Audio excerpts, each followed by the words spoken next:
শেখ হাসিনা বাংলাদেশে ফিরে আসুক।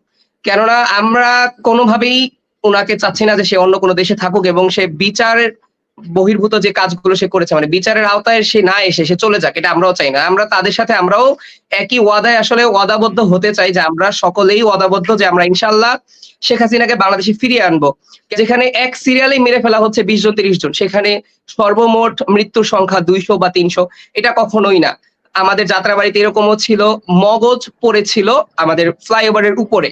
এই পরিমাণ হচ্ছে হামলা হয়েছিল শিক্ষার্থীদের উপরে। বাংলাদেশের সবচেয়ে সন্ত্রাসী সংগঠনগুলোর মধ্যে পুলিশ কিন্তু সবচেয়ে বড় ভূমিকা পালন করেছে। এই সন্ত্রাসী সংগঠনকে প্রতিষ্ঠিত করে রাখা এবং তারা নিজেরাও কিন্তু এর মধ্যে আওয়ামী লীগের যেটা আমরা দেখছি গোপালগঞ্জে তারা চেষ্টা করছে। আসলে আমি শুরুতেই বলবো সর্বপ্রথম হচ্ছে আসলে আমাদের শহীদ যারা হয়েছে তাদেরকে স্মরণ করছি এবং শ্রদ্ধা। সেই সাথে হচ্ছে আমি আমাদের প্রবাসী ভাইদেরকে শ্রদ্ধার সাথে স্মরণ করছি যারা হচ্ছে আসলে খুবই সহযোগিতা করেছিল আমাদের আন্দোলনের মোড় ঘুরানোর জন্য এবং আন্দোলনকে সফলতার দ্বারপ্রান্তে নিয়ে যাওয়ার জন্য কিন্তু সর্বপ্রথম প্রবাসী ভাইদের অবদান ভুলার মতো নয় এবং আমাদের ছাত্র সমাজ কিন্তু আমরা ভুলে যাইনি। অনেক প্রবাসী ভাইদের আসলে মনে একটা দুঃখ যে আমরা তাদের নিয়ে পোস্ট দিচ্ছি না। কারণ আমরা বর্তমানে খুব বাজে একটা সময় পার করছি এবং খুবই ব্যস্ততার মধ্যে আমাদের একটা সময় যাচ্ছে যেখানে আমরা ২ দিনে ঘুমাতে পারছি না এরকম একটা সময়। তো তারপরে যেটা বলবো যে আসলে আমরা যদি জানতাম যে আওয়ামী লীগের যারা শপথ গ্রহণ করছে তাহলে আমরা মনে হয় বৈষম্য বিরোধী ছাত্র আন্দোলনের সকলে যে সেখানে শপথ একসাথে শপথ নিতাম যে আমরাও চাই যে শেখ হাসিনা বাংলাদেশে ফিরে আসুক। কেননা আমরা কোনোভাবেই উনাকে চাচ্ছি না যে সে অন্য কোনো দেশে থাকুক এবং সে বিচারের বহির্ভূত যে কাজগুলো সে করেছে মানে বিচারের আওতায় সে না এসে সে চলে যাক। এটা আমরাও চাই না। আমরা তাদের সাথে আমরাও একই ওয়াদায় আসলে ওয়াদাবদ্ধ হতে চাই যে আমরা সকলেই ওয়াদাবদ্ধ যে আমরা ইনশাআল্লাহ শেখ হাসিনাকে বাংলাদেশে ফিরিয়ে আনবো। কেননা আমরা কিন্তু ভুলে যাইনি যে আমাদের যে পিলখানা ট্র্যাজেডি ছিল, শাপলা চত্বরের যে ট্র্যাজেডি গুলো ছিল এবং পরবর্তী তনু হত্যা, আমাদের আবরার ফাহাদ, আমাদের এরকম জ্ঞানী যে ছেলেগুলো ছিল যারা আমাদের ভবিষ্যৎ ছিল বাংলাদেশের, যাদেরকে সে ধ্বংস করে দিয়েছে।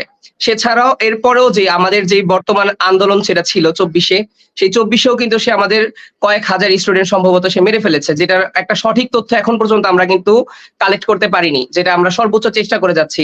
যেখানে ১০০ বা ২০০ স্টুডেন্টের কথা বলা হচ্ছে। আমি এমনও দিন গিয়েছে আমরা যখন যাত্রাবাড়িতে ছিলাম আমাদের কিছু ভিডিও কিন্তু ভাইরাল হয়েছে যদি আপনারা দেখে থাকেন।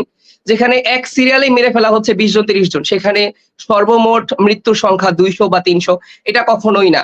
আমাদের যাত্রাবাড়িতে এরকমও ছিল, মগজ পড়েছিল আমাদের ফ্লাইওভারের উপরে। এই পরিমাণ হচ্ছে হামলা হয়েছিল শিক্ষার্থীদের উপরে।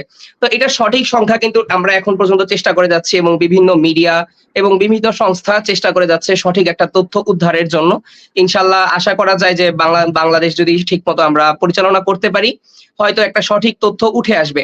তো এইরকম অপরাধের পরেও আমরা চাই না যে আসলে সে বিচার থেকে পালিয়ে যাক এবং তাকে হচ্ছে একদম সরাসরি ক্ষমা করে দেওয়া হোক। আমরা তার সর্বোচ্চ বিচারের দাবিতে হচ্ছে আমরা আমাদের সবকিছু চালিয়ে যাব এবং আপনারা দেখেছেন যে গতকালকে কিন্তু আমাদের নাহিদ ভাই উনি শপথ গ্রহণের পরেই কিন্তু উনিও বলেছেন যে আমরা সর্বোচ্চটুকু চেষ্টা করব যেন শেখ হাসিনার বিচারের একটা ব্যবস্থা করা হয়।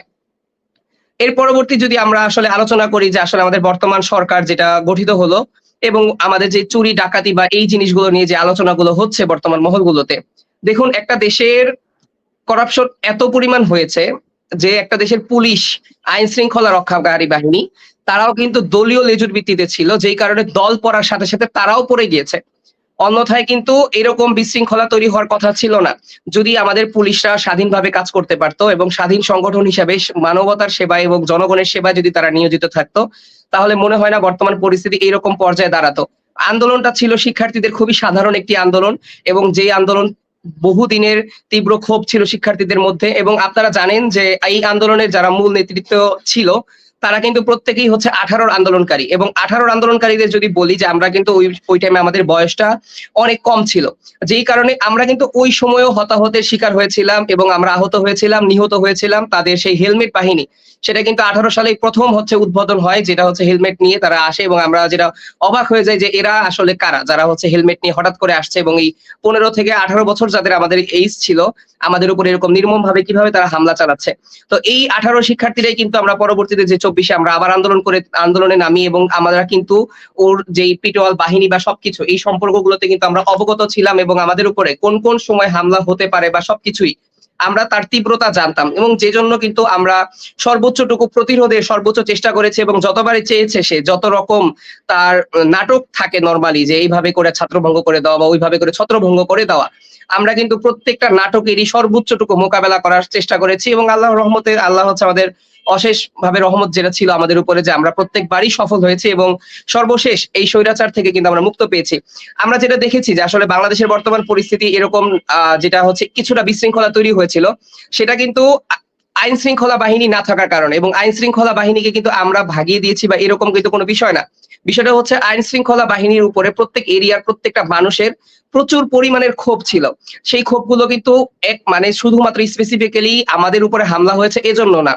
আমাদের ক্ষোভ ছিল কিন্তু তথাপি কিন্তু আপনারা যদি দেখেন আমরা যখন শুক্রবার দিনে হচ্ছে আমরা শনিবার দিন আমরা যখন এক দফার ঘোষণা দিই সেদিনও কিন্তু আমরা শাহবাগ থানায় আমরা প্রায় 50 থেকে 60,000 শিক্ষার্থী উপস্থিত ছিলাম। কিন্তু আপনি ওই সময়কার যারা নিউজ করেছে নিউজগুলো দেখলে দেখবেন শিক্ষার্থীরা কিন্তু একদম সারিবদ্ধভাবে 3 কাতারে দাঁড়িয়ে হচ্ছে আমরা শাহবাগ থানাকে সেভ করেছি যেন একটা পানির বোতলও কেউ রাগের মাথায় ফিক্কা ওখানে ঢিল দিতে না পারে। সেই সাথে হচ্ছে যখন আমরা মিছিল করে যাই মার্চ করে কুড়িল বিশ্ব রোড থেকে একদম সরাসরি শাহবাগ পর্যন্ত শহীদ মিনার পর্যন্ত আমরা সেখানে যত পুলিশ এবং আনসার বাহিনী যারাই ছিল আমরা কিন্তু শিক্ষার্থীরা তাদেরকে সেভ করেছি।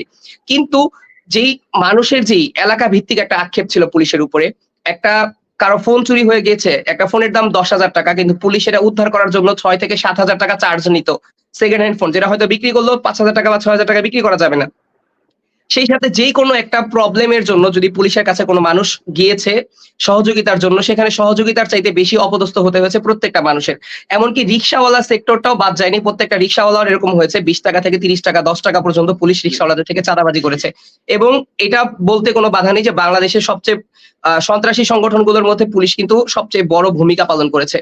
এই সন্ত্রাসী সংগঠনকে প্রতিষ্ঠিত করে রাখা এবং তারা নিজেরাও কিন্তু এর মধ্যে দায় এড়াতে পারবে না। প্রত্যেক সেক্টরে পুলিশ যেরকম ভাবে চাঁদাবাজি করতো, মার্কেট থেকে চাঁদাবাজি, ফুটপাত থেকে চাঁদাবাজি, সর্ব সেক্টরে চাঁদাবাজি এবং জনগণের যেটা পুলিশ বলা ছিল যে পুলিশ হবে জনগণের কিন্তু পুলিশ কিন্তু জনগণের হয়নি। প্রতি এরিয়া ভিত্তিক পুলিশ, থানা ভিত্তিক কিন্তু পুলিশটা কিন্তু সবসময় লেজুর ভিত্তিতে ছিল এবং দলীয় যেই সাপোর্ট ছিল তাদেরকে সবসময় দলীয় দল না করলে কিন্তু পুলিশের কাছে কোনো রকম সাপোর্ট পাওয়া যায়নি। এই যে জিনিসগুলো মানুষের তীব্র দিনের ক্ষোভ, এই ক্ষোভের কারণেই কিন্তু মানুষ আজকে পুলিশের বিপক্ষে দাঁড়িয়েছিল এবং পুলিশকে যতটাই স্টুডেন্টরা সেভ করার সর্বোচ্চ চেষ্টা করেছে তারপরেও কিছু জায়গায় পুলিশ আক্রান্ত হয়ে গেছে অনাকাঙ্ক্ষিত ভাবে। তো আমাদের হচ্ছে এই পুলিশ সেক্টরটাকে আমরা চাই যে সম্পূর্ণভাবে নতুন ভাবে ঢেলে সাজাতে চাই। আমাদের দাবি হচ্ছে এটা যে আমরা পুলিশ সেক্টরকে সম্পূর্ণ নতুন ভাবে ঢেলে সাজাতে চাই এবং তাদের ড্রেস যেন চেঞ্জ হয়। আমরা সেই বিষয় নিয়েও আলোচনা করছি এবং সবাই সবার জায়গা থেকে আসলে আওয়াজ তুলছি আমরা। তো এই জায়গা থেকে যদি আমরা বলি আসলে যে এই বাংলাদেশের যে বিশৃঙ্খলা বা ডাকাত বা যা কিছু দেখছেন তো পুলিশের এই অপকর্মের সাথে পুলিশ জড়িত থাকার কারণে কিন্তু পুলিশরা মাঠে নামছে না এবং তারা জানে যে যখন বিচার কার্য শুরু হবে এবং তারা সেখানে ধরা খেয়ে যাবে। এই জন্য অনেক পুলিশই হচ্ছে এখান থেকে অনীহা প্রকাশ করছে। এই কারণগুলোর পরে যদি আমরা বলি শিক্ষার্থীরা এখানে আমরা যারা 18 নেতৃত্বে ছিলাম আমরা যারা হচ্ছে এই আন্দোলনের পরবর্তী সময়টাতে যদি আপনি দেখেন বিভিন্ন দল কিন্তু আর শিক্ষার্থীদের পাশে নেই। তারা কিন্তু তাদের নিজস্ব সমাবেশ করার জন্য ব্যস্ত হয়ে রয়েছে আমরা যেটা দেখতে পাচ্ছি এবং হয়তোবা কিছু বিচ্ছিন্নভাবে কিছু দল এগিয়ে আসছে শিক্ষার্থীদের সহযোগিতায়। শিক্ষার্থীরা যেটা করেছিল 24 ঘন্টার মধ্যে কিন্তু আমরা পুরো ঢাকা এবং পুরো বাংলাদেশ পরিষ্কার করে দেখিয়ে দিয়েছি এবং গত 48 ঘন্টায় পুরো বাংলাদেশের ট্রাফিক কন্ট্রোল থেকে শুরু করে মোটামুটি সমস্ত রকম ব্যবস্থা এবং রাতে এবং দিনে 2 টাইম পাহারা দেওয়া, বাজার কন্ট্রোল থেকে শুরু করে প্রত্যেকটা চাঁদাবাজি এরিয়াগুলোতে যেন কোনো রকম চাঁদাবাজি হতে না পারে সেই দিকে কিন্তু সর্বোচ্চটুকু মানে দখল নেওয়ার চেষ্টা করছে শিক্ষার্থীরা। তাহলে এইখানে হচ্ছে যে শিক্ষার্থীরা অনভিজ্ঞ যারা হচ্ছে এখন পর্যন্ত হয়তো ইন্টারে পড়ছে, কলেজে পড়ছে বা জি আমি শর্টে শেষ করে দিচ্ছি। তো শিক্ষার্থীরা কিন্তু আমাদের জায়গা থেকে সর্বোচ্চটুকু আসলে চেষ্টা করে যাচ্ছি এই পরিস্থিতিগুলো সামাল দেওয়ার জন্য এবং জনগণের আমরা আসলে আশা করবো যে আপনারা আরেকটু ধৈর্য সহকারে অপেক্ষা করবেন। এত বড় একটা বিপ্লবের পরে পুরো যে একটা সেক্টর নষ্ট হয়ে গেছে, পুরো দেশের একটা রদবদল হচ্ছে।